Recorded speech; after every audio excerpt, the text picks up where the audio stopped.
자, 지금 이재명이 어디를 안 갔죠? 나토 정상회담에 불참했다고 누차 말씀을 드렸고 너무 잘 알고 계십니다. 저는 그래서 여러 차례 말씀을 드렸지만 뭐라도 좀 해보라고 말씀드렸어요. 왜냐? 당장 다음 달 8일이 관세 유예 기간 끝이라고요. 우린 당장 다음 달 8일부터 미국의 관세를 그대로 먹어야 되고 이와 관련돼서 우리가 수출이 약화될 수밖에 없다라고 말씀을 드렸습니다. 자, 그런데 이러한 과정 속에 지금 이재명 정권은 이와 관련돼서 어떻게 말하고 있느냐? 이렇게 말하고 있습니다. 시기보다 상호 윈윈 해결책을 돌출 목표로 하고 있답니다. 여쭤보겠습니다. 아니, 누가 윈윈 하지 말라고 그랬습니까? 아니, 우리도 좋고 미국도 좋으면 좋죠. 근데 문제는 뭐겠습니까? 그게 안 되니까 문제인 거 아니겠습니까? 그럼 문제는 뭐겠어요? 상호 윈윈도 중요하겠지만 가장 중요한 건 앞서 말씀드린 대로 다음 달 8일이면요. 상호 관세 유예기간이 끝난다고요. 그때부터는 윈일이고 나발이고 우리 기업들이 손해를 보고 우리 국가 경제가 문제가 된다라는 겁니다. 근데 뭔 놈의 시기보다 상호 윈윈 해결책의 도출이 목표입니까? 목표가 될 수가 없는데, 자, 지금 보는 것처럼 얼마나 대책이 없는지를 우리가 확인해 볼 수 있는 거예요. 자, 지금 어떤 일이 벌어지고 있습니까? 아직 본격적으로 관세가 먹혀 들어오지 않았음에도 불구하고 우리 자동차 대미 수출이 27%가 급감을 하고 있습니다. 자, 이로 인해서 지금요, 자동차 부품 업계가 이재명 정권을 향해서 해결 좀 해라. 우리 진짜 큰일 나겠다. 라는 말까지 하고 있습니다. 그에 따라 지금 기업 경기 전망이 40개월째 부정적으로 드러나고 있어요. 이게 바로 지금 우리 경제의 흐름이라는 겁니다. 근데도 불구하고 이재명 정권 사실상 손을 놓고 있다라는 거죠. 근데 중요한 건 이렇게 이재명 정권이 방구석에서 말로만 하는 가운데 국제사회는요, 일이 흘러가고 있고 실제 그와 관련돼서 문제점이 드러나고 있다는 겁니다. 저는 여러 차례 말씀을 드렸지만 외교라는 것은요, 도덕이 아니라고요. 특히 국가와 국가 간의 협상이라는 건요, 모두 다 승리할 수 없습니다. 뭘 해야 되죠? 우리가 일정 부분 손해를 감수하더라도 가져올 수 있는 건 가져와야 된다고 여러 차례 말씀드렸어요. 그 중에 하나가 뭡니까? 바로 1500조짜리 미국 조선업 시장입니다. 무조건 갖고 와야 된다 말씀드렸습니다. 자, 왜겠습니까? 트럼프 대통령이 먼저 러브콜을 보냈습니다. 그에 따라 미 해군성 장관이 우리나라 조선소를 아예 찾아왔어요. 뿐만 아니라 우리가 미 함정을 6개월 만에 도면도 없이 싹 다 수리를 해주니까 미국에서 난리가 났습니다. 그래가지고 바이든에서 트럼프 행정부로 바뀌었음에도 불구하고 더 해주세요 라고 제안까지 했었다고요. 즉 우리에게 굉장히 좋은 흐름으로 넘어갔던 게 미국의 군함 관련된 수주전이었습니다. 그런데 이게 지금 어떻게 됐냐? 빈손 됐어요, 친구 여러분들. 자, 어제입니다. HD 현대 하나 맞붙은 미 해군 MRO 수주전 나란히 빈손. 어디 뺏겼냐? 싱가포르에 싹 다 뺏겼습니다. 이게 지금 국제정세가 흘러가는 거예요. 만약 이재명이 제대로 된 외교 노선을 표현했다라면, 대만 중국 셰셰를 무마했다라면, 트럼프를 만나서 이 수주전에 대해서 우리 조선업에 대해서 얘기했다면요, 우리가 뺏겼을까요? 저는 안 뺏겼을 거라 생각이 듭니다. 근데 결론적으로 우리가 결국 뺏긴 거예요. 자, 그러면 중요한 건 뭘까요? 앞으로는 더 안 뺏겨야죠. 왜겠습니까? 당장 하반기에 20조짜리가 한 기가 더 들어옵니다. 근데 이것도 지금 어떻습니까? 우리가 간당간당하다라는 거예요. 지금 우리나라 조선시장이 어떻게 되고 있냐면요, 이렇게 나옵니다. 자, 벌써 피크아웃이 왔대요. 피크아웃이란 말이 무슨 얘기냐? 일감이 반토막이 난 겁니다. 왜 반토막이 났느냐? 실제 전 세계 선박 발주량이요, 반토막이 났습니다. 2024년만 하더라도 7,250만 건이던 게 지금 2025년 상반기가 됐는데 1,260만 건밖에 안 돼요. 반년밖에 안 남았는데 지금요, 벌써 몇 프로입니까? 6,000가량이 줄어든 겁니다, 친구 여러분들. 이 정도로 지금 우리 조선시장이 굉장히 어려워요. 그러면 우리가 이렇게 어려운 조선시장 중에서 어떤 걸 가져와야 될까요? 다시 말씀드리지만 미국의 1,500조짜리 군함 사업을 갖고 와야 되는 겁니다. 근데 지금 어떻게 되고 있습니까? 초장부터 지금 이와 관련돼 가지고 깨졌잖아요. 자, 이렇기 때문이라도 지금 이재명 정권에 손 놓고 있는 방구석 외교 정책이 우리 기업에 어떤 타격이 온지를 우리가 확인해 볼 수 있다는 겁니다. 그럼 잘 보세요. 제가 여러 차례 말씀을 드렸지만 우리 기업들이요 이렇게 넘어가지 않아요. 기업이라는 건 결국 이익을 창출하는 것이고 그 이익을 창출하기 위해서는요 다른 해법을 모색합니다. 그럼 어떻게 모색을 하느냐? 자, 바로 이렇게 가는 겁니다. 현대 HD 현대마린 싱가포르에 투자합니다. 하나오션 미국에 투자합니다. 결국 뭐겠습니까? 우리나라에 투자할 수 있는 돈을 해외에 투자하는 거예요. 왜? 이재명 정권이 아무 일도 안 하니까. 결국 우리가 얻을 수 있는 고부가 가치 사업들, 우리가 받을 수 있는 기업 투자를 못 받는 상황에 놓여 있다라는 겁니다. 자, 지금 보는 것처럼 이재명 정권의 방구석 외교 정책이 우리 경제에 있어, 우리 기업에 있어 어떤 문제점이 드러나는지 이제 서서히 하나하나 올라가고 있는 모습을 우리가 확인해 볼 수 있다라는 거예요. 자, 저는 그래서 말씀드립니다. 그냥 우리 아무것도 하지 맙시다. 이재명 정권이 얼마나 좋은 거 만들어냈습니까? 우리 모두 다 배추 농사 합시다. 김민석이 좀 알려줘요. 배추 농사를 얼마나 잘 지으면 연 수익률이 27%가 납니까? 우리 좀 하자고. 이렇게 되면은 우리 국민들 이재명이 원하는 대로 기본소득 받을 수 있습니다. 얼마나? 월 450만 원이나. 이게 바로 사실상 김민석의 로또 배추이자 이재명의 호텔 경제 시즌2가 아닐까라는 말씀을 드려보는 겁니다. 자, 왜냐? 김민석이 말했잖아요. 월 수익에 원금도 돌려받는다면서요. 원금 플러스 투자금까지 돌려받는데 누가 안 하겠습니까? 그래서 말씀드립니다. 알려달라고. 니들만 하지 말고 이렇게 좋은 거 있으면 나도 좀 알려달라고요. 그래서 말씀드립니다. 지금 이재명 정권에 있어 농림부 장관을 송미령이가 할 게 아니야. 저는 김민석이 해야 된다고 생각합니다. 아니, 배추 농사 지어가지고 연수익 27% 나는 걸 아는 사람이면요 총리를 하면 너무 아깝죠. 뭘 해야 되냐? 농림부 장관이 딱 들어맞다 라는 말씀을 제가 드려보는 거예요. 결국 뭐겠습니까? 말 같지도 않은 얘기를 하고 있는 거죠. 그런데 이런 사람을 지금 이재명이 임명 강행한다라는 겁니다. 중요한 건 뭘까요? 이런 사람이 총리로 있는 가운데 제가 방금 말씀드렸던 그런 관세 협상들 그리고 우리가 가져올 수 있는 고부가치 사업들을 이어나갈 수가 있겠냐고요. 자, 보는 것처럼 사실상 민주당 정권의 이재명 정권의 총체적 난국인 걸 우리가 알 수가 있다라는 겁니다. 자, 그런데 지금 보시는 것처럼 이게 어떤 문제죠? 대외적인 문제입니다. 이재명이 방구석 외교를 펼쳐가지고 우리가 얻을 수 있는 경제적 이득을요 얻지 못하는 대외적인 문제예요. 그런데 이재명이 이러한 문제가 대외만 아니라 대내적인 문제에도 영향을 끼친다라는 겁니다. 자, 무슨 얘기냐? 오늘 이재명이 국회에 가서 추경시전 연설을 했습니다. 그러니까 국회 가가지고 좀 통과 좀 시켜주세요 라는 얘기 하는 겁니다. 결국 민주당은 통과시킬 건데, 자, 실제 이재명이 뭐라 그랬습니까?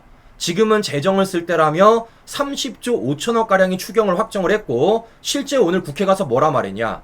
경제는 타이밍, 긴축만 고집하는 건 무책임한 방관이다 라고 말하고 있습니다. 자, 시청자 여러분들 잘 보세요. 우리는 여러 차례 말을 했지만요, 긴축만 고집한 적이 없습니다. 우리가 말하는 건 뭐였죠? 재정이라는 건 한정돼 있고 그 한정된 재정에 있어서 써야 될 곳에 돈을 쓰자고 말한 겁니다. 실제 윤 대통령 뭐라 말씀하셨습니까? 약자 복지 강조했어요. 무조건 허리띠를 졸라맬 게 아니라 불필요한 곳에 돈을 쓰지 않고 써야 될 곳에서 돈을 써야 된답니다. 왜? 돈이라는 건 한정돼 있고 재정이랑 한정돼 있기 때문에. 근데 이재명 뭐 하고 있습니까? 마치 무조건 허리띠만 졸라맨 것처럼 얘기를 하고 있다라는 겁니다. 누차 말씀드리지만요, 좌파들은 중간이 없어요. 뿌리면 다 뿌리고 쪼으면 다 쪼입니다. 얘네들은요 중간이 없다는 걸 이재명을 통해 우리가 확인해 볼 수 있다라는 거죠. 자, 그래서 우리가 뭘 말하는 겁니까? 적어도 이재명이 지금 뿌리는 돈 중에서 뭐가 문제라는 거예요? 7년 이상 연체 5천만 원 채무 탕감, 이게 문제 아니겠습니까? 무려 113명의 채무를 탕감해 준다는 겁니다. 여기에 들어가는 돈만 무려 16조 원이에요. 근데 문제는 뭐겠습니까? 이게 그 어떠한 기준과 그 어떠한 방법 없이 그냥 일률 편성적으로 이런 일을 벌인다라는 겁니다. 지금 어떻게 되고 있습니까? 물론 형평성 우려도 있겠지만요. 이렇게 되고 있습니다. 5천만 원 이하면요. 빚이 여러 건이서 다 탕감돼요. 정리를 해보면 3천만 원짜리, 2천만 원짜리, 5천만 원짜리 합치면 얼마입니까, 신규 여러분? 1억입니다. 근데 이게요. 다 탕감돼요. 한 사람의 5천만 원 한정된 게 아니라 한 사람이 1억이 넘는 돈을 빚을 지고 있어도 그 빚이라는 게 5천만 원 이하면 다 탕감해 준다고요. 이게 말이 됩니까, 신규 여러분들? 자, 심지어 그런 과정 속에 도박업을 하다가 빚을 줘도 탕감해 준다라는 겁니다. 이게 지금 이재명 정권의 포퓰리즘의 진실이라는 거예요. 그래서 우리가 이런 거 하지 말라고 말하는 겁니다. 이게 도대체 누구에게 도움이 되냐고요. 아무 도움이 안 되죠. 자, 그럼 중요한 건 이런 겁니다. 지금 보시는 것처럼 이재명이 말도 안 되는 포퓰리즘으로서 돈을 뿌리고 있습니다. 기준 있습니까? 없어요. 뭐 방향성 있습니까? 없습니다. 그냥 일단 뿌리고 보자라는 겁니다. 그럼 중요한 건 이거예요. 이 돈을 어디서 마련하는 겁니다. 결국 이재명 정권은요, 나라 빚을 지겠다라는 겁니다. 근데 얘네들도 눈치라는 게 있어요. 너무 빚을 많이 지면 문제가 되고 그게 지금 민심 위반이 될 거랑 알고 있습니다. 이러니까 항상 좌파들이 하는 게 있습니다. 뭘 하느냐? 한 군데를 때려잡아요. 이번엔 어디냐? 은행입니다. 자, 113만 명 빚 16조 탕감. 절반은 나라 빚이고요. 나머지는 은행에서 갖고 온다라는 겁니다, 친구 여러분들. 자, 지금 그래서 어떤 일이 벌어지느냐? 이재명이 그래서 은행을 때리고 있는 거예요. 자, 그럼 여쭤보겠습니다. 어떤 분들이 이렇게 생각할 겁니다. 특히 좌파분들. 야, 은행 돈 많이 벌잖아. 은행 때려잡아서 괜찮지. 라는 생각이 들 수밖에 없다라는 겁니다. 아니, 은행은 땅 파서 장사합니까?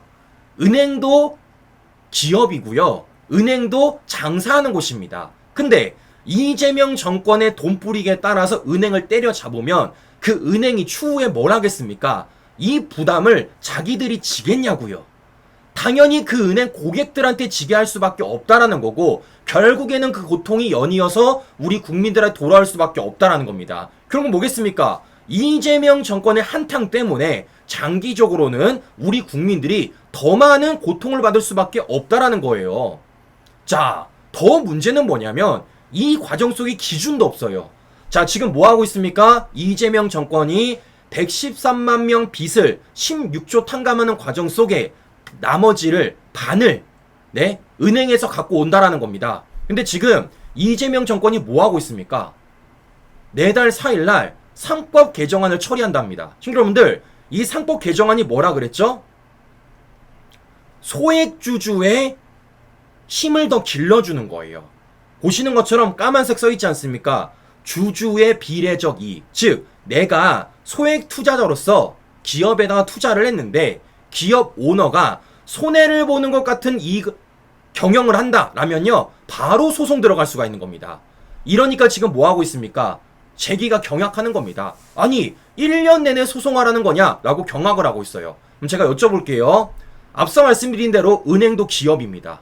은행도 주식을 팔아요. 그리고 지금 은행 주식을 갖고 있는 소액 주주분들이 굉장히 많습니다. 그런 가운데 이재명 정권이 113명의 빚을 16조 탕감하는 가운데 묻지도 말고 따지도 말고 은행에다 반절을 달라고 말해요. 은행 뭐 하는 거죠? 손해보는 겁니다. 그러면 그 은행이 손해보는 가운데서 소액 주주분들이 가만히 있을까요? 내 주식이 떨어지는데, 내 재산이 문제가 생기는데 당연히 민주당 좌파들의 상법 개정안으로 인해 소송 붙겠죠. 그럼 문제가 뭐게 되겠습니까? 은행은요, 갈 곳이 없는 겁니다. 갈 곳이. 이재명 정권 말을 안 듣자니 이재명이 때리겠고, 이재명 정권 말을 듣자니 1년 내내 소송 붙고, 이게 뭐 하는 짓이냐고요. 더 중요한 건 아직까지 이재명의 포퓰리즘은요, 한참 남았다라는 겁니다.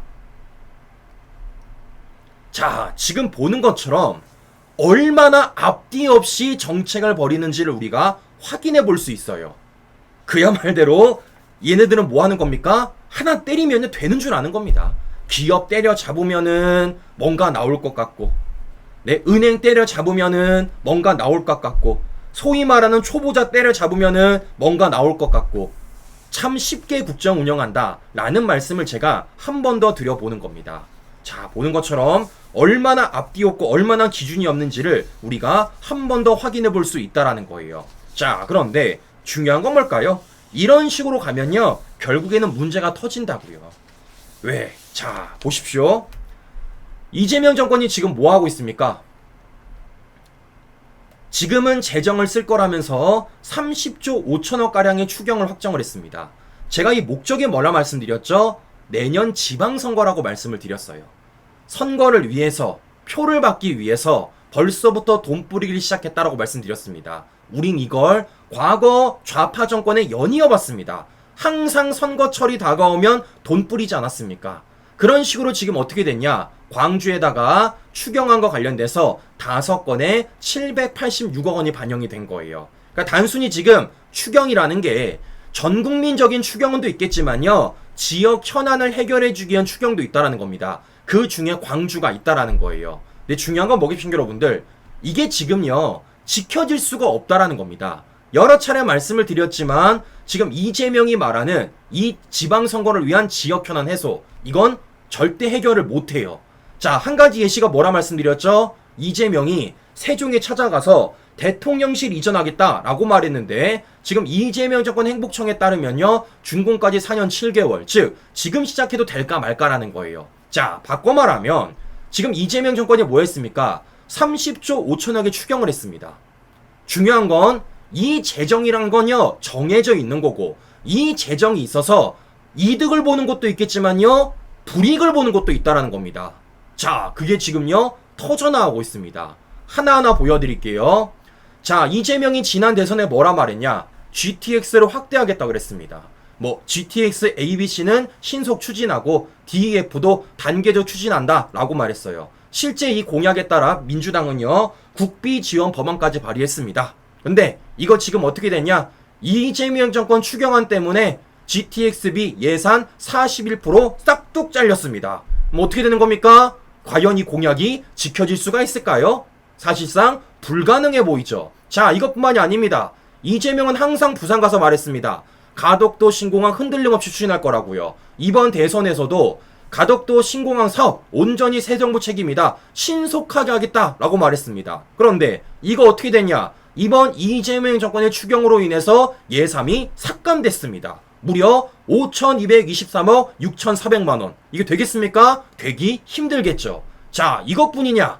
이재명이 이번 대선에서 지역균형 발전을 말하며 국가 전체로 확장할 것이다 라고 말하면서 한다는 말이 거점국립대 9곳을 투자해서 서울대 수준을 올리겠다라는 겁니다. 뭐 하겠답니까? 재정을 붓겠다라는 거예요. 그럼 이거 어떻게 됐냐? 이번 이재명 정권 추경으로 인해서 3조가 감액이 됐습니다. 없어졌어요. 그럼 뭡니까? 과연 이재명이 그러면 말했던 것처럼 이 공약을 지킬 수 있냐는 겁니다. 지키기 매우 어렵겠죠. 자, 지금 보는 것처럼 겉으로는 이재명 정권의 추경이 되게 좋아 보이고 마치 우리 국민들에게 뭔가 좋은 거라는 것처럼 말을 하지만 결국 뭐라는 겁니까?